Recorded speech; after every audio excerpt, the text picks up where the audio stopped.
Magandang morning po mga kabayan dito sa malaking hacienda mga kabayan. Habang tayo ay naglalakbay, meron tayong napansin isang bata, pero ang galing na mga kabayan. Dito no ay nagtatapas na ng tubo mga kabayan, sa kabila ng kanyang napakamura ng edad mga kabayan, pero marunong na sa buhay, naghahanap buhay na mga kabayan. Ano kaya ang nakatago istorya doon sa batang ito? Bakit napakasipag at nandito hindi iniinda yung init, no? Yung tirik ng init mga kabayan ay tuloy-tuloy sa pagtatapas ng tubo. Kaya mga kabayan, sa umagang ito, tara puntahan natin.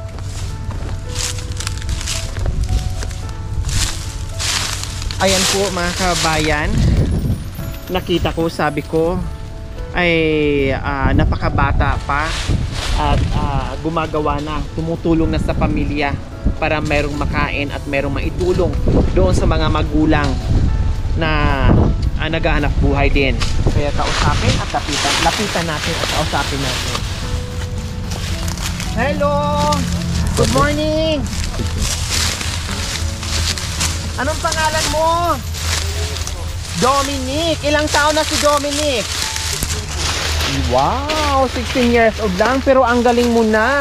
Marunong ka na dito. Bakit napakasipag ni Dominic? Tinutulungan mo si nanay mo. O, tapos nag-aaral ba kayo?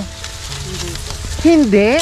Bakit hindi kayo nag-aaral? Pwede naman sana pagsabayin yung pag-aaral at pagtatrabaho. Ha? Tinamad ka na mag-aral? Gusto mo na lang maghanap buhay para makatulong ka kay mama at kay papa? Ilan ba kayo magkakapatid? 14 po. 14 kayong magkakapatid? Opo. Pang ilan ka? Pang-anim? Pang-12 po. Pang-12. So, kaya pala ay tumutulong ka na sa paghanap buhay kasi nakitaan mo yung hirap ng buhay ng mga magulang mo at hindi mo na naisipan mag-aral, mas pinili mo maghanap buhay para makatulong ka. Opo. Yung sahod mo saan napupunta? Sa nanay. Binigbigay mo lahat? Opo. Wow, napakabait mo naman Dominic at napakasipag pa. Pero Dominic, advice ko lang sa'yo ha. Ako'y saludo sa pagiging mabait mo, matulungin na anak. Pero huwag mong kakalimutan yung pag-aaral mo para pagdating ng panahon, baon-baon mo yon at yun ang magiging sandata mo in the future. Pag nagkaroon ka rin ng pamilya, mayroon kang pambuhay sa pamilya mo, Dominic, no? Hindi pa huli ang lahat, bata ka pa, pwede ka pang mag-aral, pwede mo pang habulin. At the same time, nagtatrabaho ka, Dominic, ha?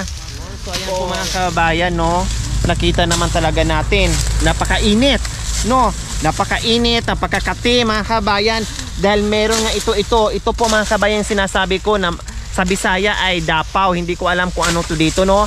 Ayan, makati yan, pag nakatusok yan sa balat mo, babaon yan, tapos makati yan na masakit. At pero si Dominic, nakita nyo naman mga kabayan, walang jacket, walang pantalon, walang sombrero mga kabayan.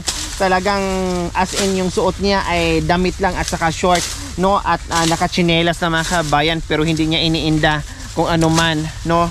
Yung kakapit sa balat niya. Ang iniinda niya mga kabayan, ang iniisip niya kung paano siya makarami sa araw na ito, no? Kung paano siya kikita sa araw na ito para meron siyang pambigay doon sa mga magulang niya. Diyos ko mga kabayan, dito ako naaawa at napahanga sa mga bata na ang sisipag.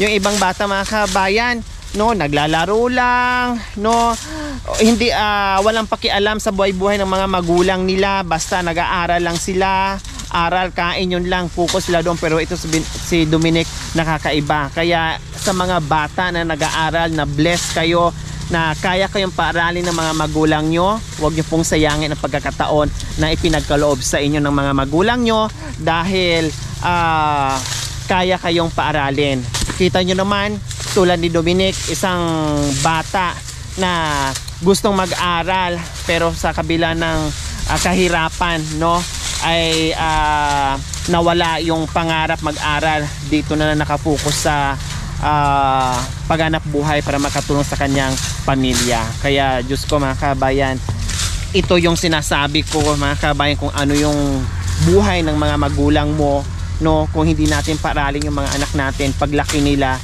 ganun din yung magiging buhay nila. Yung cycle ng poverty mga kababayan ay ganun at ganun pa rin po mga kababayan. Kaya sana hindi pa huli ang lahat mga kababayan, maisipan ni Dominic habang nagtatrabaho, pwede naman at the same time nag-aaral din na kahit papaano pag siya naman nagkaroon ng pamilya balang araw ay hindi siya mahirapan, kayang-kaya din niya matustusan ng pangangailangan ng kanyang mga magiging anak.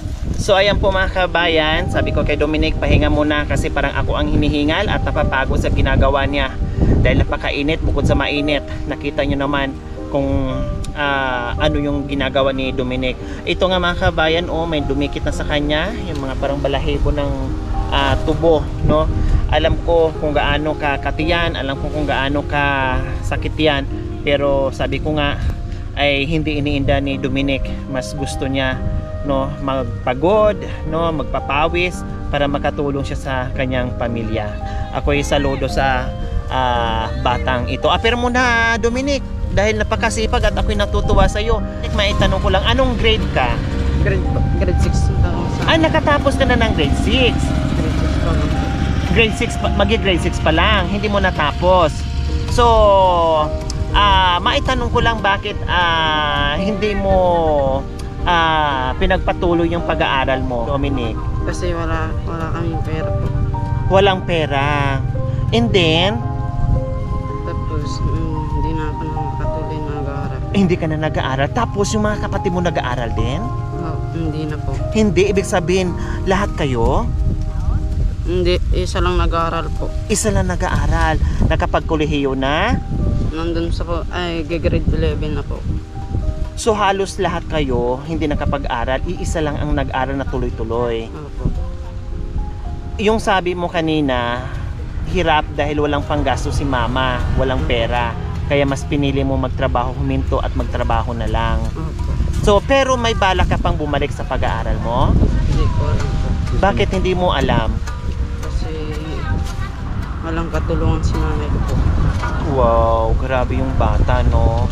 Sabi ko nga kanina, ay walang iniisip siya, kundi yung magulang niya, yung pamilya, yung mga kapatid niya, no? Although meron siyang mga matatandang kapatid, pero siguro may mga asawa na, no? May kanya-kanya na ring pamilya, so siya siguro lang nakitaan ng magulang na masipag at tumulong sa kanya, kaya siguro ito talaga ang naghanap buhay. So Dominic, halimbawa darating yung panahon na merong magpapaaral sa iyo, mag-aaral ka uli. Opo. Ha? Gustong-gusto mo mag-aral, Dominic. Oh.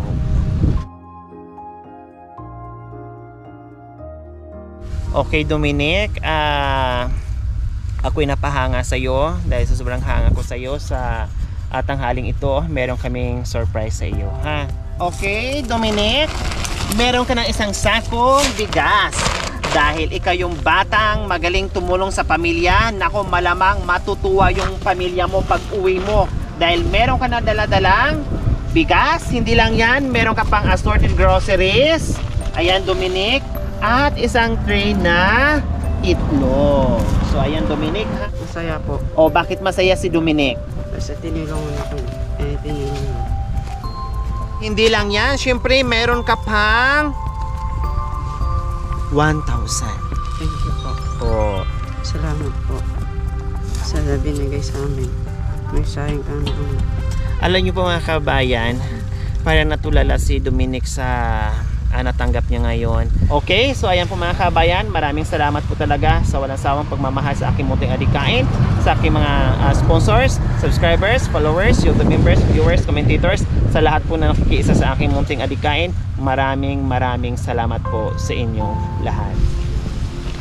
Magpapasalamat tayo sa walang sawang pagmamahal from anonymous sponsor of Florida, Ma'am Philly ng Ordaneta, Pangasinan, Sir Jess M ng Rabic SA, shout out din kay Ma'am Kat and Sir Albert from Rabi, Saudi Arabia, and Sir Sian ng Saskatchewan, Canada.